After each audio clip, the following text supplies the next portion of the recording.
Tapi di sini agak lucu gitu loh. Pengacara sebelah itu mau menghadirkan saksi dari pegawai mereka sendiri. Itu kan aneh. Udah berarti ada konflik kepentingan pastinya. Iya. Jadi kalau misalkan kita tidak boleh saksi dari keluarga, ya kan, tidak boleh juga dari perusahaan kami, ya kan, itu emang benar. Tapi kalau misalkan dari hotel sendiri mau menggunakan pegawainya, anak buahnya, ya kan, terus yang bekerja di perusahaan itu sangat aneh, benar nggak? Iya, gitu. Jadi tadi sempat kita langsung tolak. Ya, alhamdulillah ini pengacara kita langsung lantang menolaknya. Nah, silakan Pak. Ya, jadi tadi agenda persidangan adalah mendengarkan keterangan dari dua orang ahli. Tadi ahli pertama itu di bidang hospitality, sangat jelas dan sangat terang menjelaskan proses yang seharusnya dilakukan oleh pihak hotel, gitu kan. Namun terjadi ada ketegangan sedikit, ya itu biasalah.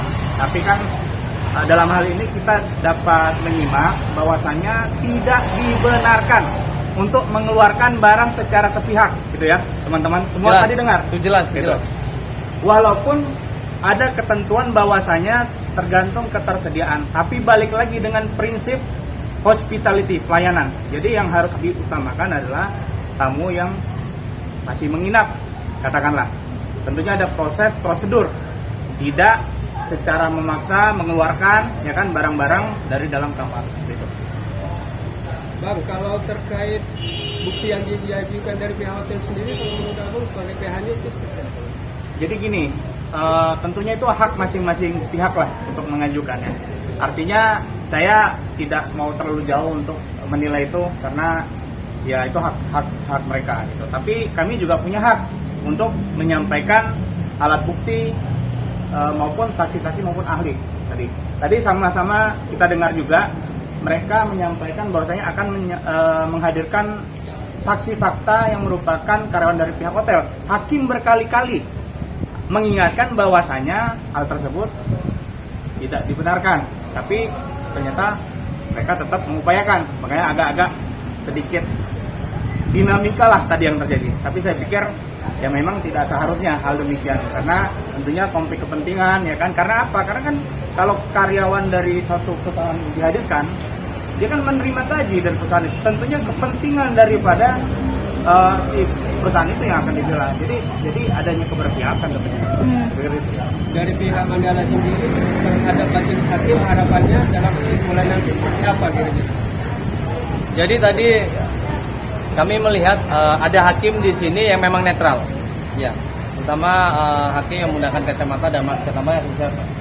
Jadi saya lihat dia netral dan dia mengutamakan azas peraturan seperti yang ada di peradilan, tidak menggunakan saksi sesuai dengan pegawai ataupun yang bekerja di perusahaan tersebut, itu tidak boleh. Yang pertama untuk hakim. Dan yang kedua, kalau saya ngelihat di sini, ya kan, ini tergugat satu dan tergugat dua berusaha untuk mengaburkan. Iya, mengaburkan adalah melimpahkan kesalahan itu pada panitia. Sekali lagi dia mengaburkan dan pengen mengarahkan kesalahan itu pada panitia. Kenapa? Karena dia berusaha menghalalkan cara bahwa mengusir orang dari hotel itu benar. Ini kan aneh. Ya jelas tadi saksi ahli bilang bahwa mengusir kamar tamu ya dari hotel itu tidak boleh, apalagi mengeluarkan barang-barangnya. Itu jelas nggak boleh. Sekali lagi ahli dari perhotelan itu mengucapkan seperti itu, tapi diputer-puter sama dia. Ya pihak panitia lah yang salah, pihak panitia lah yang harus tanggung jawab bayar ini, kan sudah jelas. Nih, tadi tunjukkan di persidangan, tunjukin Mas. Iya. Kontraknya mana Mas? Ya. Hah? Tadi Ya. teman-teman sudah melihat sendiri kan. Tadi ada kita perlihatkan di depan persidangan ada kontraknya. Ya. Kemudian tadi ada Ya. booking ulang ya. Ya. Jadi sebenarnya kalau kita grup yang membooking sebuah hotel, ini grup ya, bicara sama grup, itu ada kontrak. Ya. Ataupun kita grupnya ya kan banyak orang, itu pun ada kontrak, ya. Kontrak inilah ya yang pertama menjadi patokan di saat booking. Memang benar.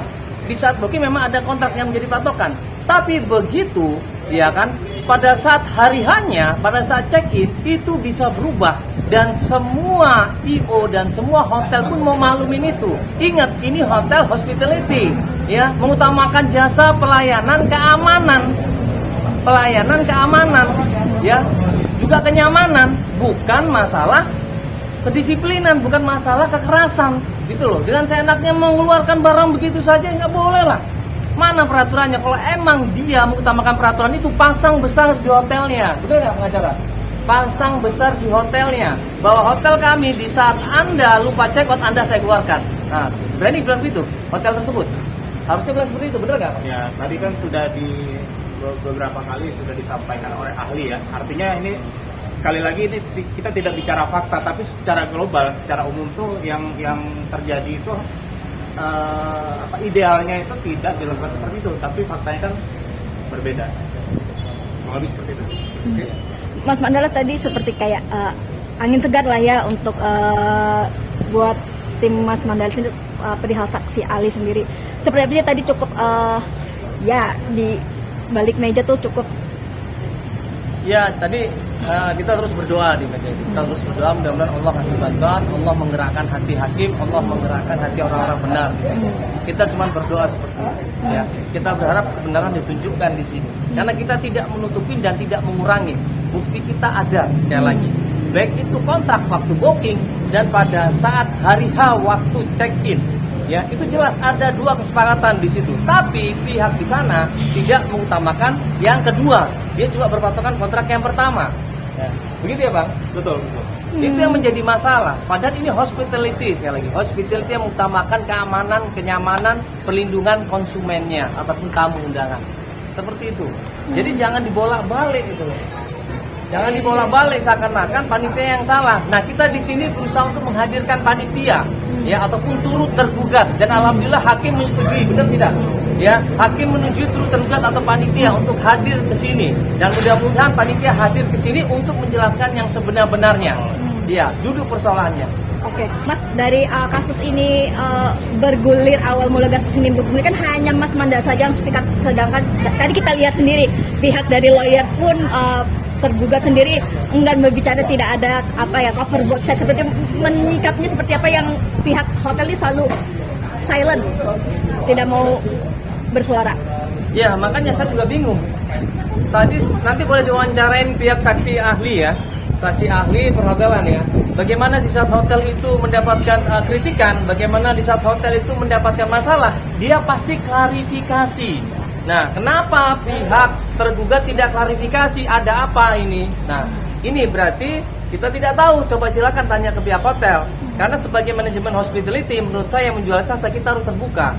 Ya, kita harus terbuka. Kita harus membuat tamu kita yakin bahwa hotel yang kita tawarkan adalah hotel yang baik, hotel yang penuh dengan kedamaian, hotel yang mencintai tamunya, hotel yang benar-benar mengayomi, bukan sedikit-sedikit check out keluarin barang, bukan sedikit-sedikit check out tidak ditegur, nggak ada, langsung dikeluarin gitu, dan tidak ada permintaan maaf.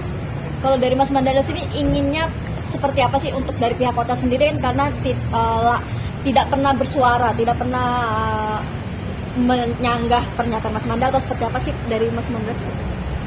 Inginnya seperti apa dari pihak hotel? Ya, itu mungkin hak dia ya untuk tidak bersuara. Ya, kalau menurut kami Anda bersuaralah gitu. Bersuaralah untuk mengatakan kebenaran.